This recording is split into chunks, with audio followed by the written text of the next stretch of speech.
Maayong buntag sa tanan. May buntag sab.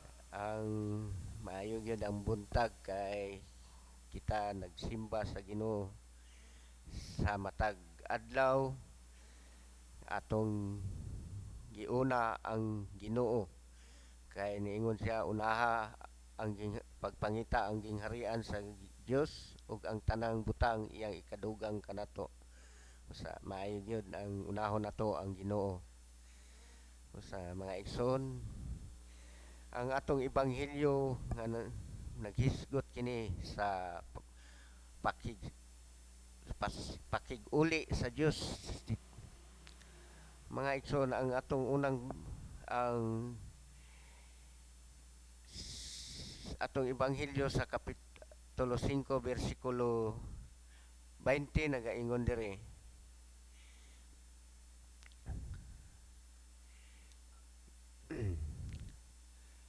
Busa sultihan ko kamo nga dili kamo makasulod sa gingharian sa langit kun ang inyong pagtuman sa kabubuton sa Dios sama lamang sa gihimo sa mga magtutudlo sa balaod ug sa mga parasiyo. Gihisgutan kining mga magtutudlo sa balaod ug mga parasiyo mga igsoon.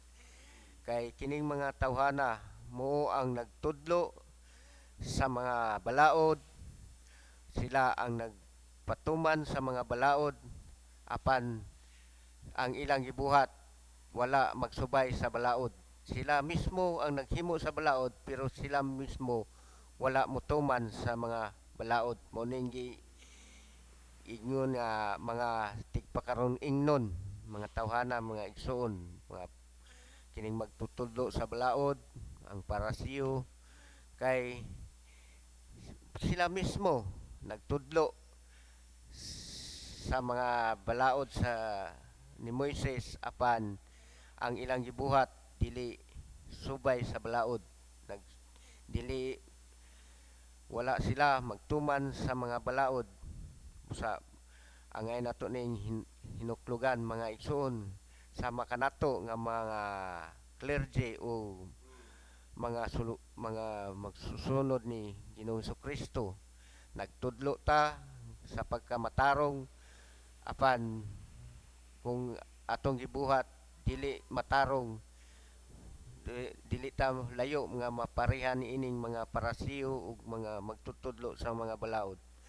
Busa kung unsay atong gitudlo muusay atong buhaton kay ang atong mga isig pa magtotoo kung unsay ilang makita mao gyud na ang ilang isulti.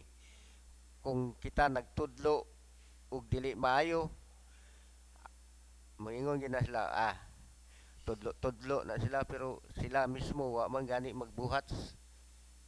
Nagtudlo sila pagkamatarong pero sila lain may lang gibuhat na naghimo man sila di matarong. Sa mga igsoon kinahanglan nga kita mahimong suga o sulundon unsa ang atong gihimo labi na kita nga nangalagad sa Ginoo. Kinahanglan nga atong mga buhat bantayan yun nato kay kung unsay makita sa atong isig katawo mao gyud na ilay isulti. Kung nakita sa atong pagkinabuhi nga naghimo tag dili matarong dili gyud na sila musunod sa atong mga pahimangno. Diri sa kapitulo 5 bersikulo 21 nagaingon diri mga igsoon. Nasayod kamo nga ang mga tao giignan kaniadto ayaw pagpatay. Ang makapatay manubag niini sa hukmanan. Kapitulo 22 ninyo diri.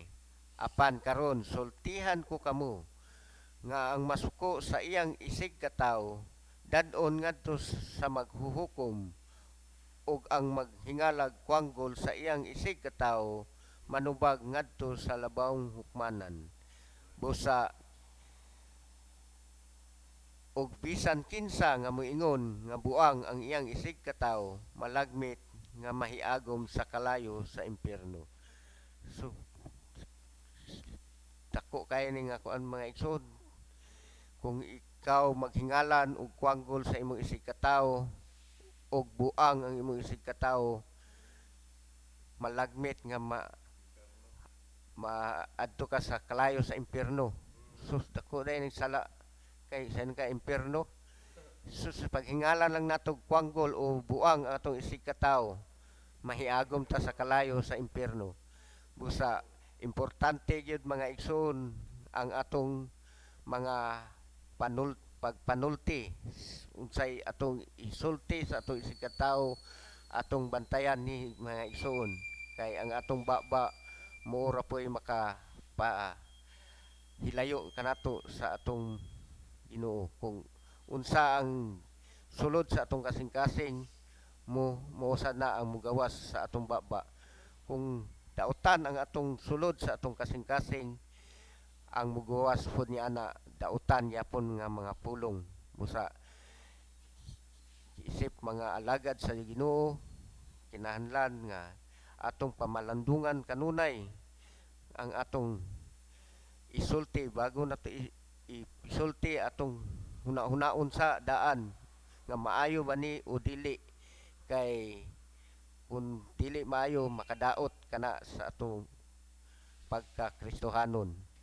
Sa kinahanglan kita nga magbantay sa atong kaugalingon nga mga binuhatan. Kay isip mga alagad sa Dios, kita ang sentro o kita ang bali murag modelo sa atong mga kaigsuonan. Sa angay natong bantayan ang atong pagkinabuhi nga subay sa kabubuton sa Dios, kay aron kita dili kapandulan sa uban. Lain ta diri sa Mateo kapitulo 5 bersikulo 25 nagaingon diri, kun may mukiha kanimo kun og dad-on ka niya sa hukmanan, pakighusay dayon kaniya samtang may panahon pa ug wala pa kamo moabot didto. Kay kun moabot na kamo sa hukmanan, itugyan kaniya sa huwis ug ang huwis mutugyan kanimo sa pulis ug bilangguon ka hantod nga maka bayad ka sa imong multa. Kining kun kita mga igsoon nay masuko kanato o mo natay nasaypan pod, kinahanglan nga dili nato ni pa abtan og buntag mga igsoon. Mintras may panahon pa, makighusay na ta kaniya. Kay kun moabot na kita sa hukmanan,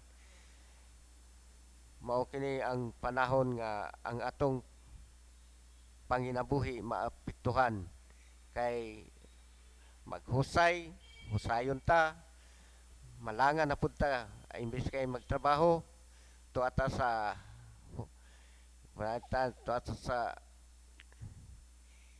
chairman o kapitan.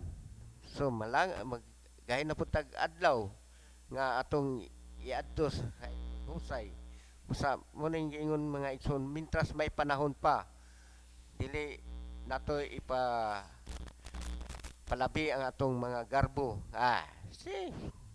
Say sadaan ganun day abot ta sa hukmanan.